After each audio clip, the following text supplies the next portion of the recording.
자, 이제 근로관계가 종료되는 또 다른 사유는 이제 사용자의 일방적 의사표시로 종료되는 거죠. 그건 해고라고 했습니다. 11페이지에 가보시면 네, 먼저 이 해고의 유형에 세 가지가 있습니다. 네, 징계해고, 정리해고, 또 좀 이따 배우시게 될 통상해고가 있는데 제일 많이 우리가 보는 게 징계해고입니다. 징계해고는 그 말 그대로 징계입니다. 징계 처분 중에 제일 무거운 처분이죠.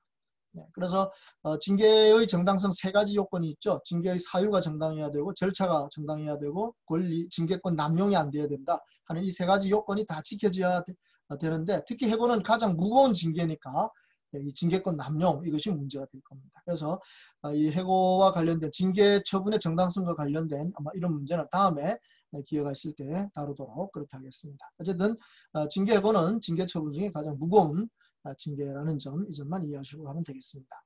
자, 그 다음 해고의 유형은 정리해고가 있습니다. 요즘 우리 코로나 사태로 아주 어려운 상황이라 이게 좀 걱정이 많이 되는데요. 정리해고는 뭐 우리 근로기준법상 아주 명백합니다. 근로기준법 24조에서 경영상 이유에 의한 해고의 제한이라는 제목으로 명백하게 정리해고의 요건을 법적으로 규정하고 있습니다. 그러니까 이 법을 해석해서 대법원 판례로 확립한 것을 우리가 많이 볼 수 있는데요. 이거는 대법원 판례 수준이 거의 다 완벽하게 정리되어 있다라고 봐도 과언이 아니겠습니다. 그래서 어떤 회사가 혹시 이 정리해고를 해야 될 필요, 경영상 필요에 의한 해고가 필요하다고 생각하면 이 법과 또 이 대법원 판례들 잘 보시고 거기에 따라서 진행하심으로써 나중에 복잡한 그런 법적 분쟁이 생기지 않도록 조심하시면 좋을 것 같습니다. 12페이지에 가서 얼른 참고하실 만한 판례, 누구나 다 참고하실 판례가 28번 판례죠. 긴박한 경영상의 필요로 하면 반드시 기업의 도산을 회피하기 위한 경우에 한정되지 아니하고 장래에 올 수도 있는 위기에 미리 대처하기 위하여 이런 감축이 필요한 경우도 포함된다 이랬습니다. 그래서 기업들이 조금 숨통은 튀어졌죠. 다만 이걸 남용하다가는 아주 노사관계가 엉망이 될 수도 있습니다. 그러니까 이 경영상의 필요라는 것을 대부분은 일단 조금 넓게 보고 있다는 점 이해하시고 특히 우리 근로자 측도 회사가 어렵다라는 상황을 좀 감안해서 이 정리해고의 필요성 이것을 인정할 수가 있다는 점도 서로 좀 양해할 수 있다면 좋겠습니다. 그래서 이제 중요해지는 게 참고 판례 29번이죠. 정리해고의 필요가 이제 느껴진다 하더라도 반드시 해고 회피를 위한 노력을 해야 됩니다. 판례는 이렇게 표현하죠. 해고 회피를 위한 노력을 다하여야 한다는 것은 사용자가 근로자의 해고 범위를 최소화하기 위하여 경영방침이나 작업방식의 합리화, 신규 채용 금지, 일시휴직, 희망퇴직의 활용 및 정근 등의 가능한 조치를 취하는 걸 의미한다. 이렇게 되어 있습니다. 네, 다른 판례에 보신다면 임원을 줄인다거나 또 무급휴직 같은 걸 실시하는 이런 것들도 말하자면 그 해고 회피 노력에 들어갈 수 있습니다. 심지어 회사 재산을 처분하는 거 이런 것들도 해고 회피 노력으로 인정될 수 있는 경우가 있습니다. 그래서 모든 조치 어떤 식으로든 가능한 한 해고를 좀 줄여보자 하는 이러한 사용자 측의 노력 이것을 대법원이 엄격하게 판단할 수밖에 없다는 점 기억하실 필요가 있습니다. 정리하자면 경영상 필요는 조금 넓게 봐주지만 해고 회피 노력은 제대로 했는가 이것이 법원이 근로자를 보호하기 위해서 보는 기준이라는 점 이 점을 이해하시면 되겠습니다. 자, 그래서 이 정리해고는 바로 그런 요건들을 잘 지키면서 이제 할 때 문제가 생기지 않겠습니다. 또 실제로 정리해고를 하시게 될 때는 정말 그 근로자의 기준, 해고당할 근로자의 기준을 노사가 잘 협의해서 서로 합리적인 기준을 만들어 가시면 좋을 것 같습니다. 제가 독일 그 해고 제한법을 보고 깜짝 놀란 게요. 그 정리해고를 하게 될 필요가 있다고 본다면 그때 우선적으로 정리해고하는 순서를 정할 때 그 근로자의 그 해설서에서 예를 이렇게 들어놨습니다. 그 근로자가 아주 젊고 건강하고 기술도 좋고 유능하고 성실한 이런 근로자. 정리해고에서 1순위입니다. 왜 그럴까요? 그런 근로자는 정리해고 하더라도 금방 새로운 직장을 구할 수가 있다라고 보기 때문에 회사가 그런 정리해고의 필요가 있다 하더라도 바로 그런 근로자를 먼저 해고함으로써 남은 근로자들을 보호하려고 한다는 겁니다.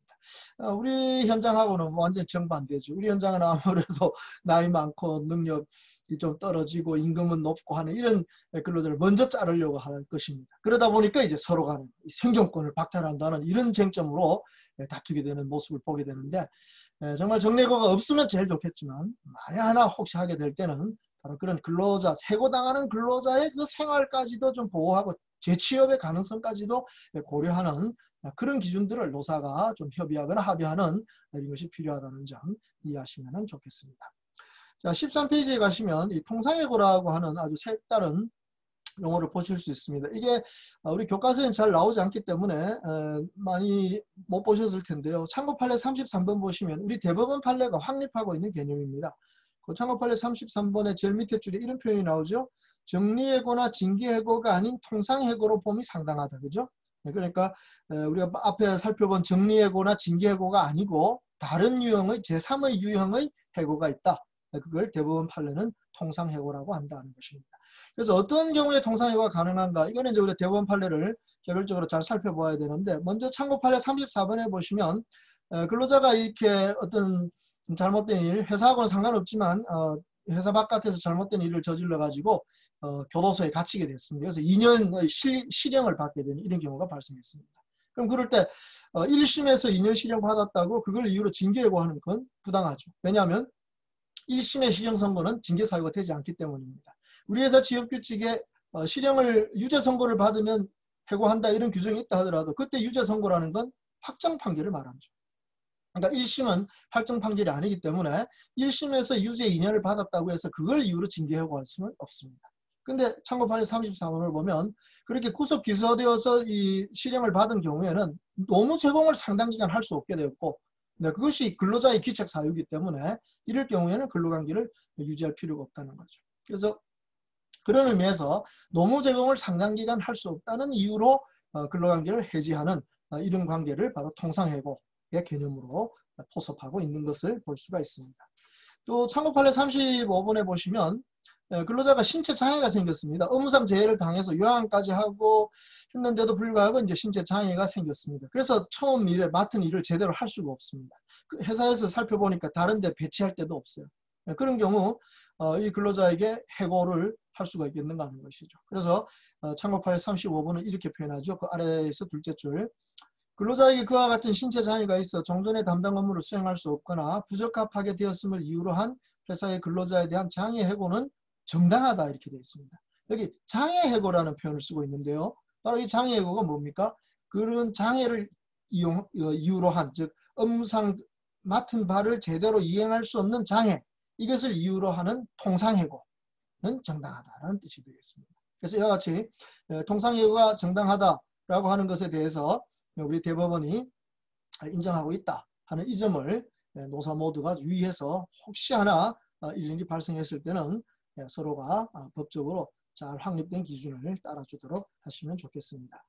얼마 전이죠. 몇 년 전에 업무 성적이 나쁜 사람, 성적 부진자들에 대한 해고가 가능하냐 이걸 가지고 노사 정 간에 엄청난 다툼이 있었는데요. 사실 그거는 그렇게 다툴 문제가 아니었습니다. 그걸 법적으로 새롭게 만든다고 해서 가능한 것도 아니고요. 그러니까 근로계약의 가장 기본이 뭡니까? 노무를 제공하는 겁니다. 성실하게 근로자가 제공하는 겁니다. 근데 만약 근로자의 기책 사유로 어떤 경우에 그런 노무를 제대로 제공할 수 없게 되었고 그 사유가 징계 사유는 아니고 이럴 때 사용자가 배려 의무에 의해서 쭉 근로관계를 지속해 준다면 좋겠지만 또 사용자의 사정상 이 사람을 그대로 안고 가기가 너무나 부담스러운 이런 상황이라면 사회통념상의 어떤 합리성이 있다고 보아지는 상황에서는 이 통상해고가 가능할 수도 있다고 보는 것입니다. 그래서 성적 부진자 퇴출 이런 표현을 쓸 필요 없이 바로 이 대법원이 인정하고 있는 이 통상해고 이것이 혹시 만에 하나 필요한 경우에 법적으로 활용할 수 있다면 노사간의 분쟁을 좀 예방할 수 있지 않겠나 그렇게 생각을 해봅니다. 자, 그래서 이런 해고의 유형 세 가지 징계해고, 정리해고, 통상해고가 있다는 점을 기억하시고 15페이지에 보시면 이렇게 해고와 관련된 유의사항이 법적으로 정리가 되어 있습니다. 최근에 유의하실 점은 그 근로기준법 26조죠. 15페이지에 보시면 근로기준법 26조에 그 해고 예고를 할 필요가 없는 근로자에 대해서 정리를 해버렸습니다. 그래서 1호에 근로자가 계속 근로한 기간이 3개월 미만인 경우 여기 아주 두드러지게 보이는데요. 어떤 근로자이든 간에 상관없이 계속 근로기간이 3개월 미만일 때는 사용자는 해고 사유가 있다면 해고 예고할 필요 없이 근로자를 해고할 수 있다. 물론 이 경우는 정당한 해고 사유가 있어야 됩니다. 그래서 그런 경우에는 해고 예고는 하지 않아도 된다는 점으로 정리가 되었습니다. 그래서 15페이지 아래쪽에 보면 종전규정, 근로인조 35조와 거기에 준한 시행령 16조 이것은 삭제되었다 하는 점 이것을 주의하시기 바랍니다. 최근에는 중요한 게 이 해고와 관련해서 16페이지에 나오는 해고 사유 등의 서면 통지입니다. 그죠? 그래서 해고를 아무리 뭐 정당하게 했다 하더라도 서면 통지하지 않으면 그 해고 자체의 효력이 발생하지 않습니다. 그래서 참고 판례 41번은 이메일로도 서면 통지를 할 수 있냐 이런 문제였는데 그것이 일반적인 업무 소통 방식이었다면 근로자가 그걸 알고 있다면 그것이 효력이 없다고 보기는 어렵다라는 식의 판례가 나와 있는 점 참고하시기 바랍니다. 자, 이렇게 해서 근로계약과 관련된 근로계약의 내용이나 또 근로계약이 어떤 경우에 종료되는가 하는 이런 점들을 쭉 말씀드렸습니다.